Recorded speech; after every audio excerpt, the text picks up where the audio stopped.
une vie en tant qu'héritier présomptif laissera le roi Charles III impatient de faire des changements, selon les commentateurs.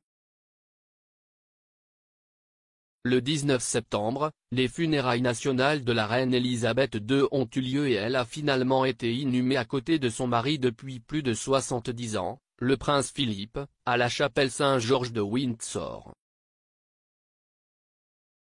Son fils et nouveau monarque, le roi Charles III, a regardé avec tristesse.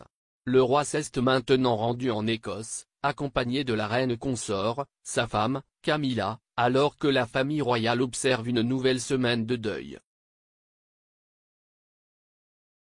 Alors que le chagrin continue de se propager à travers le pays, l'attention se tourne maintenant vers ce que l'avenir réserve à la monarchie britannique avec un nouveau roi à la barre.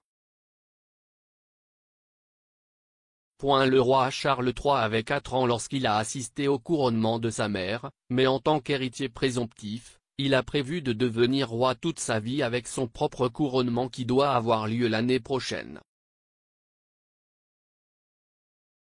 Lors de sa rencontre avec le Premier ministre, Liz Truss, le roi a déclaré « C'est un moment que je redoute, comme je sais que beaucoup de gens l'ont fait.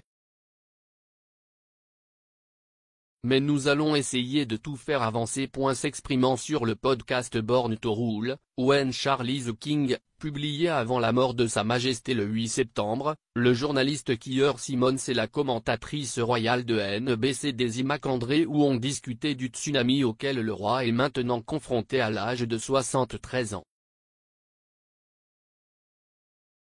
Madame McAndrew a déclaré « Charles n'a aucune de cette bonne volonté dans ce travail que la reine Elisabeth II avait. Pouvez-vous imaginer si vous aviez été la demoiselle d'honneur et jamais la mariée de toute votre vie?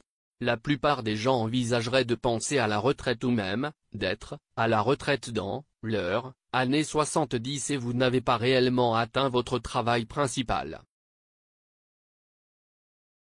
C'est une position extraordinaire dans laquelle se trouvait. La mort de la reine a marqué la fin d'une époque qui pourrait avoir des répercussions dans le monde entier et changer la façon dont les pays perçoivent sa relation avec la monarchie.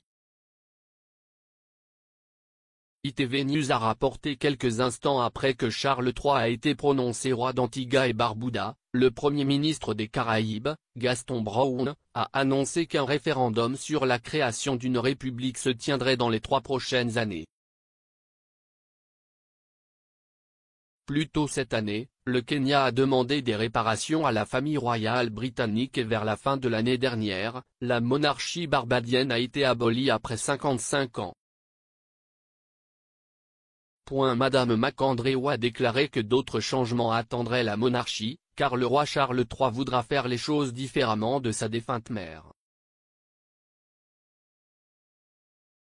Elle a poursuivi, bien qu'il soit assis sur les genoux de sa mère depuis 70 ans, en regardant comment elle l'a fait, nous savons qu'il ne va pas simplement vouloir le faire comme elle l'a fait parce qu'il va vouloir mettre sa propre marque sur les choses. Alors il va vouloir changer les choses, allons-nous être prêts pour les changements? Il a été rapporté que le roi voulait que la loi soit modifiée afin que le prince Harry, la princesse Béatrice et le prince Andrew soient relevés de leur fonction de remplaçant du souverain s'il est indisposé. On pense que le roi Charles III adoptera une position plus ferme sur le prince Andrew avec l'expert royal Tina Brown affirmant que son avenir royal est maintenant terminé.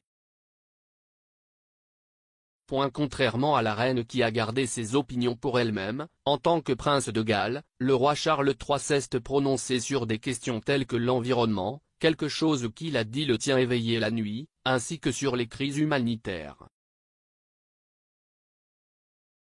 Cependant, dans une interview avec la BBC en 2018, il a déclaré qu'il n'était pas stupide et qu'il ne ferait pas campagne pour les problèmes, ajoutant « l'idée, d'une manière ou d'une autre, que je vais continuer exactement de la même manière si j'ai réussir, c'est un non-sens complet car les deux situations sont complètement différentes. »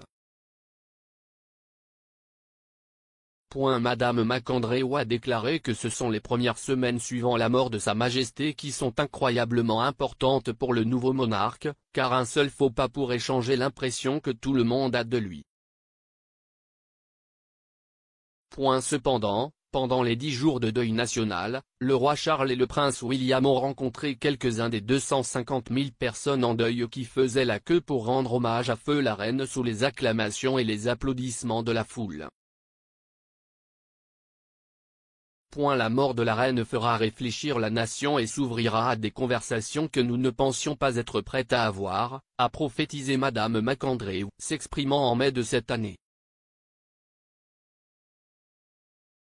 Elle a ajouté, « Je ne dis pas que nous allons nous transformer en république, je ne dis pas ça du tout, mais je pense que le choc va être beaucoup plus profond et beaucoup plus largement ressenti qu'on ne le pense. »